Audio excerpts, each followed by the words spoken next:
गलत औजार से आप एक स्क्रू नहीं खोल सकते। कि गलत औजार से आप एक स्क्रू नहीं खोल सकते, तो गलत दिशा में मेहनत करने से आप कामयाब कैसे हो सकते हो। नमस्कार दोस्तों, मैं Milind Kushwaha, motivational speaker, teacher, accountant and आपका अपना डियर फ्रेंड्स।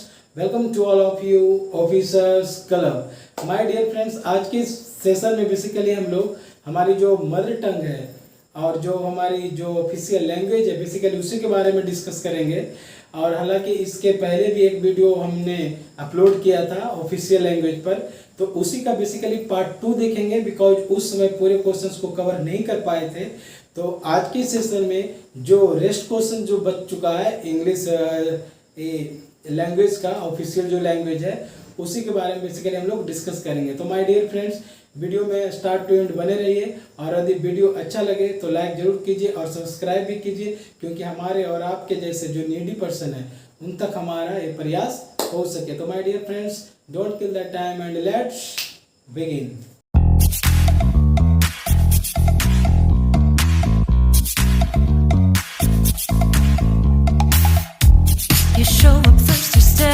तो dear friends, let's begin. And question number 51 कि क्वेश्चन नंबर 51 है कि संसदीय राजभाषा समिति की मुख्य ड्यूटी क्या है, यानी what is the main duty of the committee of parliament on official language. तो इसका जो राइट आंसर है वो है हिंदी के प्रगामी प्रयोग की समीक्षा करना, यानी to receive the progressive use of Hindi. तो right answer is to receive the progressive use of Hindi. And next question is प्रमुख नगरों में गठित नगर राजभाषा कार्यान्वयन समिति के अध्यक्ष कौन होते हैं, यानी who is the chairman of the town official language implementation committee constituted in major cities. तो डियर फ्रेंड्स, इसका जो राइट आंसर है, जैसा कि आप लोग देख रहे हैं कि इसका जो राइट आंसर है वो है कि नगर के केंद्र सरकार कार्यालय के वरिष्ठतम अधिकारी, यानी senior most central government officer of the city. तो इट्स राइट आंसर इज नगर के केंद्र सरकार कार्यालय के वरिष्ठतम अधिकारी, senior most central government officer of the city. Okay. And next question, राजभाषा कार्यान्वयन समिति की बैठकों की आवधिकता क्या है, यानी इंग्लिश में समझते हैं कि what is the periodicity of the meeting of town official language implementation committee. तो इट्स राइट आंसर इज 3 महीने में एक बार, यानी once in 3 months. Once in 3 months यानी 3 महीने में एक बार जो राजभाषा कार्यान्वयन समिति की बैठक होती है, तो उस बैठक की जो आवधिकता क्या होती है, तो वो है यानी 3 महीने में एक बार होती है। ओके, चलिए नेक्स्ट क्वेश्चन देखते हैं। क्वेश्चन नंबर 54 कि राजभाषा पर वार्षिक कार्यक्रम कौन तैयार करता है, यानी who prepares the annual programme on official language. तो it's right answer is ministry of home affairs, यानी गृह मंत्रालय। It right answer is ministry of home affairs, यानी मिनिस्ट्री ऑफ होम यानी गृह मंत्रालय राजभाषा पर वार्षिक कार्यक्रम तैयार करता है। Okay. And next question number 55 and 55 number question है कि केंद्र सरकार के कर्मचारियों के लिए निर्धारित हिंदी पाठ्यक्रम क्या है। Once again, what are the Hindi courses prescribed for central government employ. तो इसका जो राइट आंसर है वह है प्रबोध, प्रवीण एवं प्राज्ञा। है ना, ये केंद्र सरकार के कर्मचारियों के लिए निर्धारित हिंदी पाठ्यक्रम है। तो इसका राइट आंसर क्या हो गया, प्रबोध, प्रवीण व प्राज्ञा। ओके, चलिए देखते हैं next questions. Yes, question number 56 कि केंद्र सरकार के लिपिकीय कर्मचारियों के लिए निर्धारित अंतिम पाठ्यक्रम क्या है, which is the final Hindi course prescribed for clerical cadre employees of central government. तो इसका जो राइट आंसर है, 3 जो हम लोग अभी जो डिस्कस किए, प्रवीण, प्रबोध और प्राज्ञ, तो ये है प्राज्ञा। ओके, चलिए आगे देखते हैं। हिंदी पाठ्यक्रमों में प्रशिक्षित होने के लिए केंद्र सरकार के कर्मचारियों को कौन सी प्रशिक्षण सुविधाएं उपलब्ध है, यानी what are the training facilities available to a central government employ to get trained in the Hindi courses. तो इसका जो राइट आंसर है वो है regular, intensive, correspondence and private. Okay, यानी नियमित, गहन, पत्राचार एवं प्राइवेट, इन सारी माध्यम से हम हिंदी पाठ्यक्रम में प्रशिक्षित होने के लिए केंद्र सरकार के कर्मचारियों को सुविधाएं उपलब्ध है। चलिए देखते हैं आगे। डियर फ्रेंड, चूँकि हम लोग को ऑलमोस्ट 50 क्वेश्चन करना है तो थोड़ा फास्ट करेंगे। साल में कितनी बार नियमित पाठ्यक्रम की हिंदी परीक्षाएं चलाई जाती है, यानी how many times are the regular Hindi examination conducted in a year. तो it's right answer is 2 times within 1 year, यानी प्रत्येक साल 2 बार नियमित पाठ्यक्रम हिंदी की जो परीक्षाएं होती है वो चलाई जाती है। क्वेश्चन नंबर 59 कि नियमित हिंदी परीक्षाएं किन किन महीनों में चलाई जाती है। यदि साल में 2 बार चलाई जाती है हिंदी की जो नियमित पाठ्यक्रम है, तो वो कौन कौन 2 महीने हैं? तो वो महीने हैं आपका मई और नवंबर, यानी मई और नवंबर में हिंदी की पाठ्यक्रम की जो परीक्षाएं हैं वो मतलब कि नियमित हिंदी परीक्षाएं जो है वो इन महीनों में चलाई जाती है। कौन कौन? मई एंड नवंबर। चलिए नेक्स्ट देखते हैं क्वेश्चन नंबर 60 कि हिंदी पाठ्यक्रमों में प्रशिक्षित होने के लिए कौन योग्य होंगे, यानी who are eligible to be trained in Hindi courses. तो इट्स राइट आंसर इज केंद्र सरकार के श्रेणी 3 व कर्मचारी व उससे ऊपर के अधिकारी, यानी all the central government employees in class 3 and above, यानी सेंट्रल गवर्नमेंट के जो ग्रुप सी के कर्मचारी है या उससे ऊपर के जो ऑफिसर ग्रेड के जो एम्प्लॉय हैं, तो वो हिंदी पाठ्यक्रम में प्रशिक्षित होने के लिए योग्य माने जाएंगे। ठीक है, चलिए क्वेश्चन नंबर 61 देखते हैं कि कोटि क में वर्गीकृत कर्मचारी कौन है, यानी who are all the employees classified under category A. तो इसका जो राइट आंसर है कि जिनकी मातृभाषा हिंदी या हिंदुस्तानी या उसकी बोली हो, यानी those employees whose mother tongue is Hindi और हिंदुस्तानी और इट्स डायलेक्ट है ना, या उसकी बोली हो, तो वो जो होंगे वो कैटेगरी ए में वर्गीकृत किए गए हैं। चलिए क्वेश्चन नंबर 62 देखते हैं कि कोटि डी में वर्गीकृत कर्मचारी कौन है, बी। तो who are all the employees classified under category B. तो कैटेगरी बी में जो क्लासिफाइड जो एम्प्लॉय हैं वो है जिनकी मातृभाषा उर्दू हो, पंजाबी हो, कश्मीरी हो, पुश्ती हो, सिंधी सहभाषा हो, ऐसे सारे एम्प्लॉय ही ग्रुप बी के अंतर्गत कर्मचारी माने जाएंगे। चलिए क्वेश्चन नंबर 63 कि कोटि ग में वर्गीकृत कर्मचारी कौन है, who are all the employees classified under category C. तो इसका जो राइट आंसर है वो है जिनकी मातृभाषा मराठी हो, गुजराती हो, उड़िया हो, असमिया हो या फिर बंगाली हो। तो ऐसे एम्प्लॉय हैं जो कैटेगरी सी में रखे जाएंगे। होप कि आपको समझ में आ रही होगी, मैटर समझ में आ रहा होगा। ठीक है, चलिए देखते हैं आगे कि कोटि घ में वर्गीकृत कर्मचारी कौन है, यानी who are all the employees classified under category D. तो right answer is it's right answer is जो दक्षिण भारत की भाषा या अंग्रेजी बोलते हैं, यानी those employees who speak A south Indian language और इंग्लिश, यानी साउथ इंडियन लैंग्वेज और इंग्लिश जो बोले जाएंगे उनको इसमें शामिल किया गया है।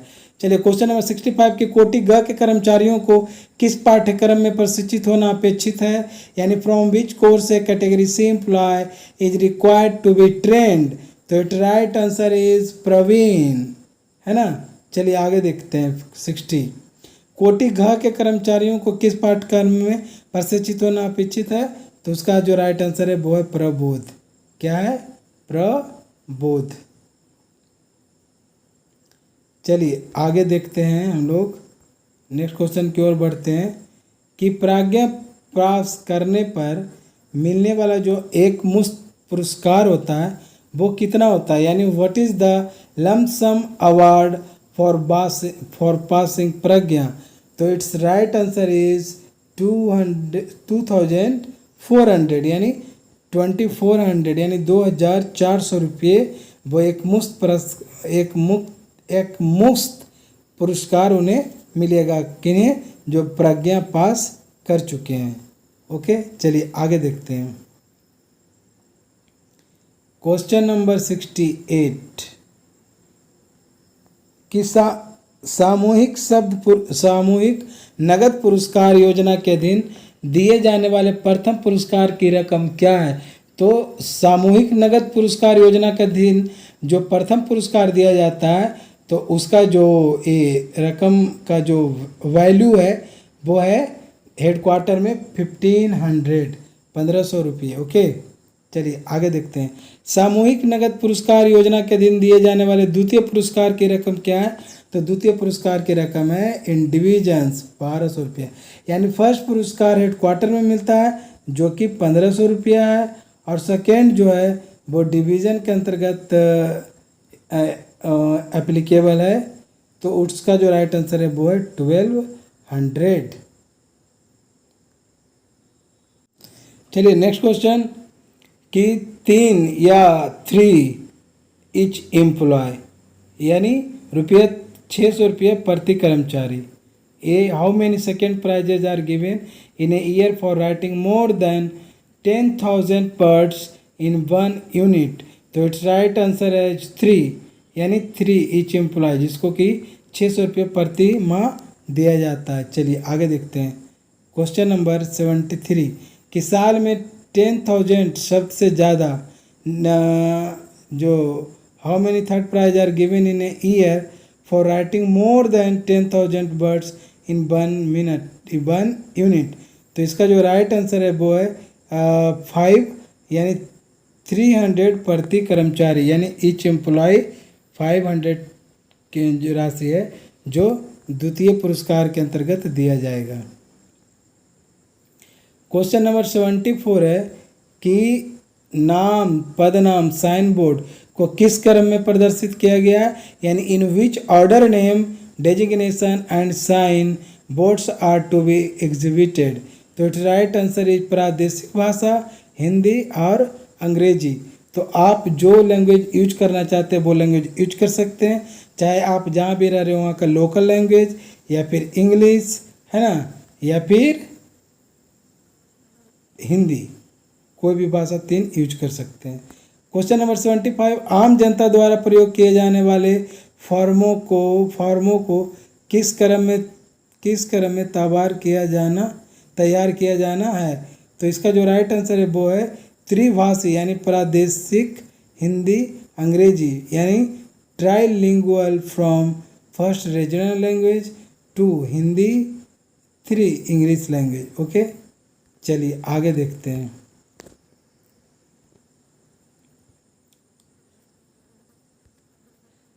रबर मोहर को किस प्रकार तैयार किया जाता है।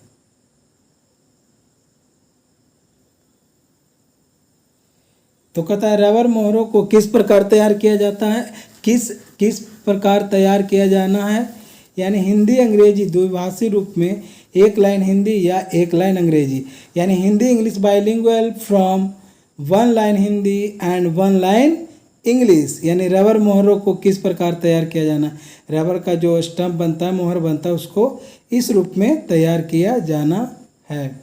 यानी प्रबोध, प्रवीण और प्राज्ञ परीक्षाएं निजी तौर पर उत्तीर्ण करने पर मिलने वाली एक मुफ्त पुरस्कार क्या है।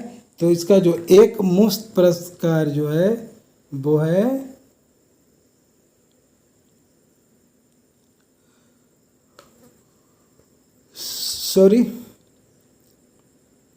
हिंदी टंकन परीक्षा निजी तौर से उत्तीर्ण करने पर मिलने वाली एक मुफ्त पुरस्कार की राशि क्या है। तो इसका जो राइट आंसर है वो है 1600। एंड नेक्स्ट कि अष्टम अनुसूची में शामिल विदेशी भाषा क्या है। अष्टम अनुसूची में शामिल विदेशी भाषा क्या है। What is the foreign language included in the English scheme?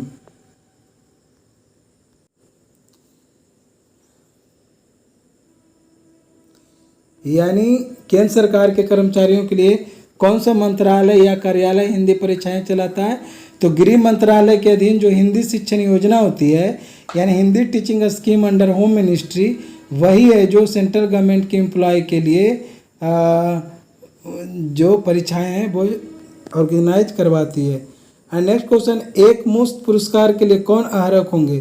तो ऐसे कर्मचारी जो हिंदी परीक्षा प्राइवेट तौर पर पास करते हैं। एंड नेक्स्ट है कि स्टेशन उद्घोषणाओं को किस भाषा के क्रम में करना है? तो यह त्रिभाषी यानी प्रादेशिक, हिंदी या फिर अंग्रेजी। यानी स्टेशन उद्घोषणाओं को किस भाषा के क्रम में करना है? तो प्रादेशिक, हिंदी या अंग्रेजी के क्रम में करना है। नेक्स्ट, रूफ बोर्ड में किस अनुपात में प्रदर्शित करना है? In which proportion the roof board has to be displayed? तो इसका जो राइट आंसर है वो है समानुपात में त्रिभाषी, यानी इन इक्वल प्रोपोर्शन ट्राइलिंगुअल, यानी regional, Hindi, English. Next question है कि गाड़ियों के पैडल बोर्ड को किस प्रकार प्रदर्शित किया जाना है? यानी how the panel board of a train has to B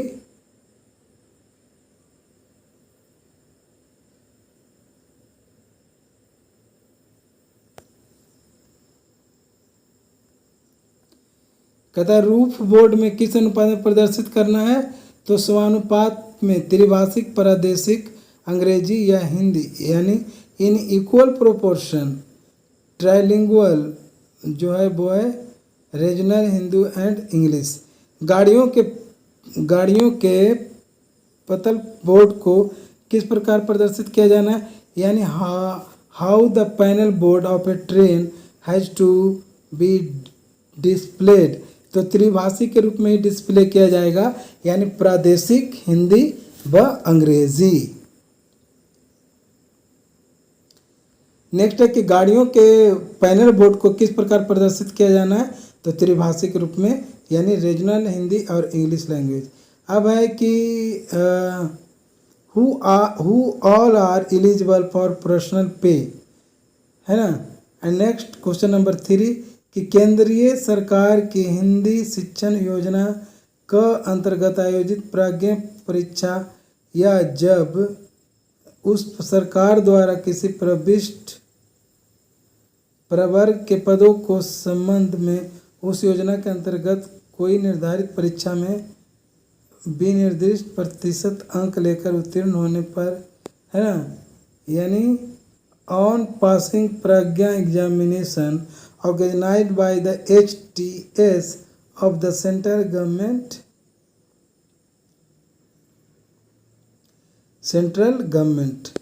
चलिए क्वेश्चन नंबर 86 देखते हैं। कहता है कि हिंदी वार्तालाप पाठ्यक्रम में प्रशिक्षण पाने के लिए कौन योग्य है? यानी who are eligible to undergo training in Hindi conversation course. तो चालू लाइन के सभी कर्मचारी जो आम जनता से सीधे संपर्क में रहते हैं, यानी ग्रुप डी के सभी कर्मचारी। All the open line staff including class 4 who come in contact with public directly. तो डियर फ्रेंड्स, आई होप कि आपको वीडियो अच्छा लगा हो। यदि वीडियो अच्छा लगा हो तो लाइक और शेयर कर दीजिएगा, और अभी तक चैनल सब्सक्राइब नहीं किया तो just subscribe this channel officer club, because यहाँ पर आपको हर अपडेटेड से अपडेट किया जाता है। And last one question is Hindu आशुलिपि पास करने पर मिलने वाला एक मुफ्त पुरस्कार क्या है? तो यदि कोई एम्प्लॉय हिंदी आशुलिपि परीक्षा एग्जाम पास करता है तो उसे 1500 का नगद पुरस्कार दिया जाएगा। ओके, चलिए हो गया आपका काम।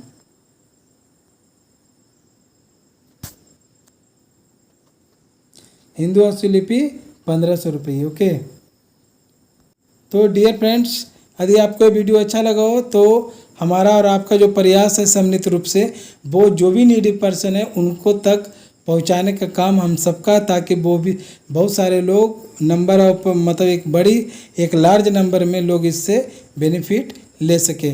तो डियर फ्रेंड्स, मिलते हैं नेक्स्ट वीडियो में ऐसे ही इंफॉर्मेटिव और इम्प्रेसिव वीडियो के साथ। Till then bye bye, see you, love you all.